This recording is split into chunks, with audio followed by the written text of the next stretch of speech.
React of all the things Mr. Shope taught, this is the one I picked up on right away and started making major changes. My income changed from a few hundred a month to a few thousand a month in a matter of months. Mr. Shope said to me, Mr. Rohn, you've always set goals, but before now you've probably done it haphazardly and spasmodically rather than deliberately. Some personal development things took me a little longer to get underway, but goal setting, I picked it up immediately and went to work on it. And sure enough, by setting goals, making designs, plans, putting it together, no telling what you can do for your personal life, social, economic life, whatever projects you've got in mind. If you start paying a little more attention, we've already set goals, only we just haven't done it really thoughtfully and carefully and with plan and with intent and with deliberation and consistently. We didn't use it as a plan. We just sort of did it by instinct or by sight or something grabbed our attention and we just worked hard and got it. But now he said, I want you to take that same ability and now I want you to work on goals deliberately, thoughtfully, with preparation. And then he said you can add such a wider variety of ranges to what you get and what you accomplish and what you become and where you go, just by doing it deliberately rather than spasmodically, haphazardly. And that made sense to me. And what he did was he gave me credit for what I'd already done, right? Gave me credit for what I already knew. And that's what we want to start with, is a little credit for where we already are, right? We got here some way. This was a goal.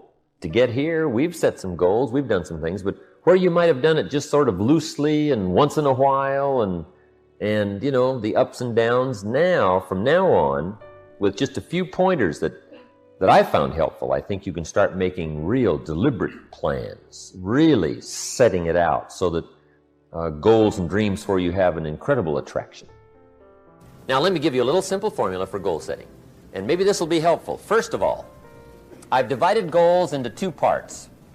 First is long range goals. That's your dreams. Your dreams for the next 3, 5, 10, 20, 30, 40 years, actually the rest of your life. Your dreams. You've got to keep dreaming.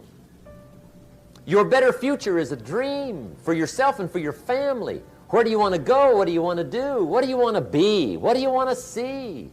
You've got to dream dreams. There's a Bible phrase that says, without dreams and visions, people perish. You've got to have something to go for that inspires the heart and the soul. You've got to dream. Don't lose your dreams for yourself, for your future, for your family.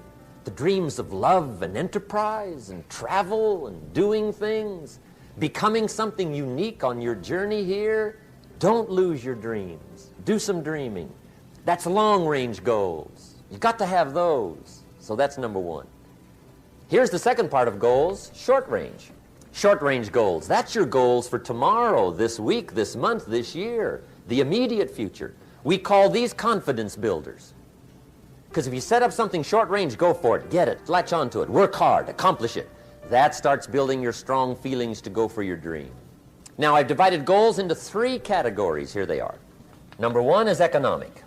That's your goals for money, income, business, profits, production.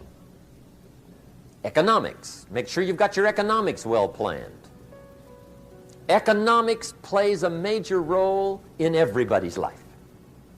Economics is major, which means it ought to be meticulously well planned for tomorrow, this week, this month, this year, long range. What if you asked somebody tomorrow if you could see their meticulously well-planned list of economic goals? What would they probably say? They'd say, you some kind of a nut? You must be weird. Hey, I found out what success is. Success is doing what the failures won't do. Make sure you've got your economics well planned. It'll put you in the top 5%. And that's one of them, well-planned economics. It's a fundamental if you want to do well. Join the top 5%. Anybody in this room can join the top 5%. Now here's the second category of goals, things. Make a list of the things you want. And on my list of things, now I put everything. Little things as well as major things. Doesn't matter how small it is, it goes on my list. I used to just put major things, cars, homes. I don't do that anymore. I now load my list with everything. Everything. And the reason is, part of the fun of having a list is checking it off. That's it. Boy, at the end of the day, if you can go, got it, got it, got it, got it, got it, got it, whatever it is, right? You get into the habit. So load up your list, the things you want. Now, when you check off something major, celebrate. That's an important point to make. Celebrate your achievements. Live it up. Have a party when you reach something you've worked for a while. See, we all grow from two experiences. One is called the pain of losing. The other one is called the joy of winning. We need both of them. Amplify them as much as you can, which also means make losing painful. If you set up something, fooled around, didn't get it, put it on yourself. On the other side, if you did get it, congratulate yourself. Self-congratulations is a sign of maturity. Seeking congratulations is a sign of immaturity. But hey, winning and losing, see, that's what it's all about. That's the name of the game. Now, some people lead such mediocre lives, at the end of the day, they don't know whether they're winning or losing. They got no clue. Guy's just going through the day with his fingers crossed. There's a better way. Okay, here's the third category of goals, personal development. Put those goals together. Personal development goals. That's your goals to be stronger, more decisive, be a speaker, be a leader, learn a language, all kinds of skills. So that you walk away more skillful. And that's what you want, the personal development skills. That's what attracts, that's what brings good things to your life, the person you become more skillful. Now, this is quite a package to work on. Economics, things, personal development. For tomorrow, this week, this month, this year, long range. Okay? That'll get you started. Now, here's the simple formula for setting goals. It goes like this. A, work on your goals. That's step one. Work on them. And I put the word work there deliberately. Setting goals is plain hard work. I don't want to kid you. We haven't come here tonight to kid each other. It's work. I know it's work. That's why a lot of people just let it slide. It's work. Many people work hard on their job, but they don't work hard on their future. They just let that slide. And the work involved is making plans. I know most people don't. I understand that. But don't let that be you. Guy says, well, yeah, you work where I work, but the time you struggle home, it's late. You got to eat a bite of supper, watch a little TV, get to bed. You can't sit up half the night. Plan, plan, plan. And the guys behind. Good worker, hard worker, sincere. But you got to be better than sincere, working hard. You got to be better than a good worker. You got to be a good planner. Somebody once wisely said, the people who fail to plan are planning to fail. So work on your goals. Here's step two. Write your goals down. That's so important. I teach my staff around the world, put your goals in your journal. Because one of the major people you want to study is yourself. Say, here's the list of goals I put together 3 weeks ago. Here's the list of goals I put together 2 years ago. Here's some of the changes I made, rearrangement of my priorities.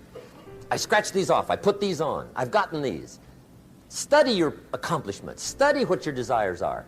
Put them on paper, write them down. Here's another reason for writing your goals down. It shows you're serious about doing better. And to do better, you gotta get serious. You don't have to be grim, but you must be serious. Everybody hopes things will get better. Everybody hopes. Poor people hope. That ought to tell you something. It means the future does not get better by hope. It gets better by plan. I used to have the affliction called passive hope. It's an affliction. It's bad. Probably what's even worse than that is happy hope. Now that is really bad. That's bad. So get serious about your goals. Put them on paper. Write them down. There's all kinds. His goals, her goals, their goals. Business goals, financial independence goals, family goals. I mean, there's so many things to work on this that if you don't get busy and work on it, sure enough, the time will pass. And sure enough, 5 years from now, you'll wind up where you don't want to be, wearing what you don't want to wear, driving what you don't want to drive, being what you don't want to be. Now's the time to fix it. Now, here's the third step to your goals. Check the size of your goals and the kinds of goals. How big they are, what kind they are, affects you. And here's one of the important phrases of the evening. Your goals are affecting you, whatever they are. Your goals affect your handshake. Your goals affect your attitude, personality. Your goals affect the way you walk, the way you talk, the way you dress. All day long, we're being affected by our goals. Now, some people have goals, but they have such lousy goals. The effect is bad. I asked a guy one time, what are your goals for this month? The guy said, look, if I could just scrape up enough money to pay these lousy bills. That was his goal. I'm not saying it isn't a goal. It's a goal, but it's such a lousy goal, the effect is bad. You don't jump out of bed on Monday morning and say, oh boy, another chance to go out and scrape up the money to pay my lousy bills. See, you don't do...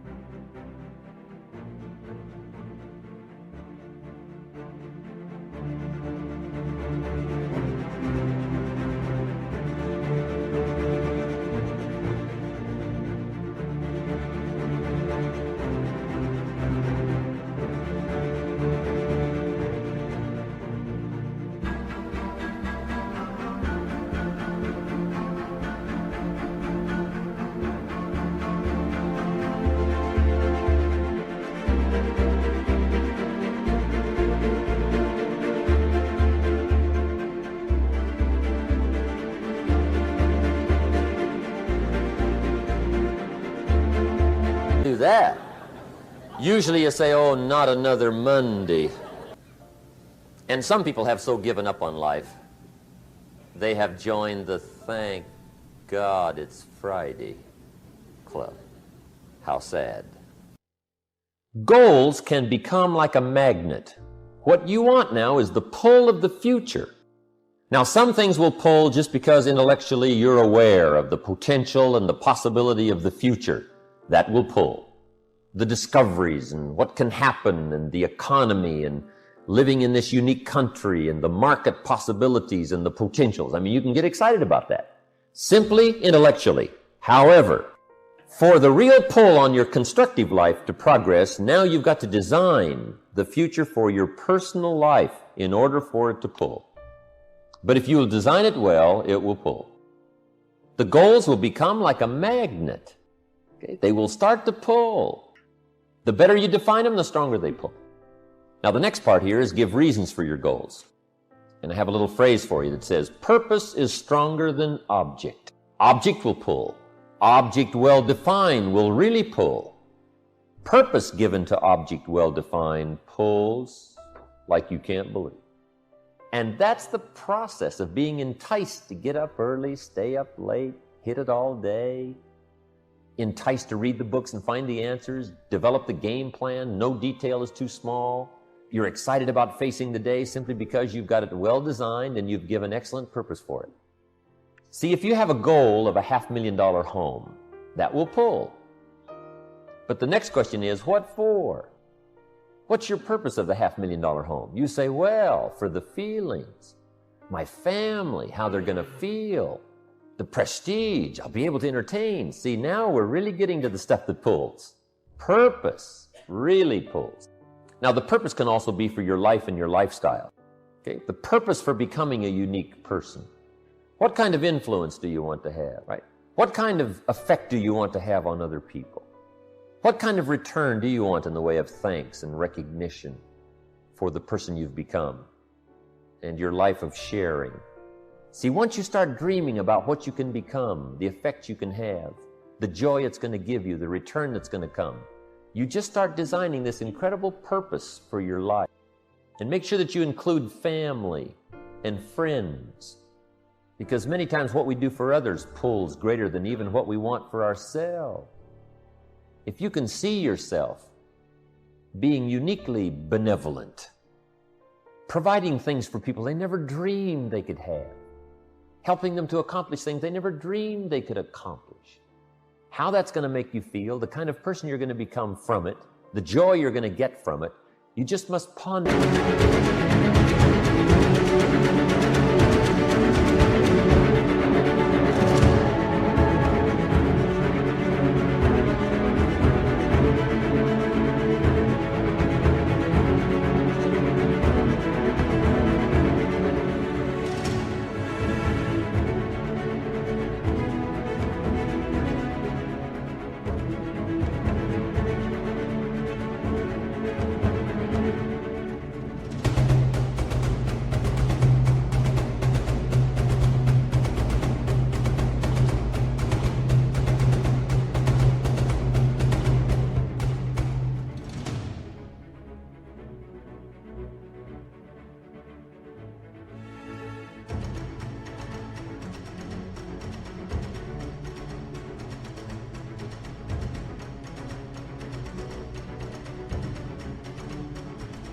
that and think about it, talk about it, and design it.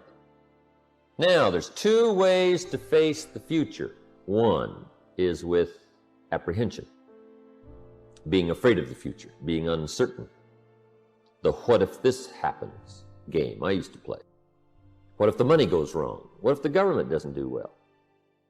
What if there's war? This what if game you can play on the negative side. And sure enough, it is not that difficult if you don't discipline your mind, if you don't discipline your awareness. It is not that difficult to be apprehensive about tomorrow, about next week, next month, next year, the future. Okay, that's one way to face the future, with apprehension.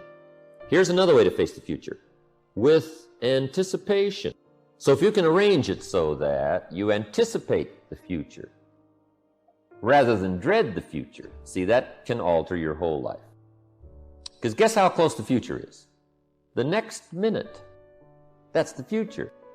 Okay, the past is quickly receding and the future is quickly coming. So we're all concerned right away with the future, right? The next future couple of hours, the next future couple of days, the next future couple of years. That's the future. Now, the best way to anticipate the future is to make sure that a big share of it for your life is well designed.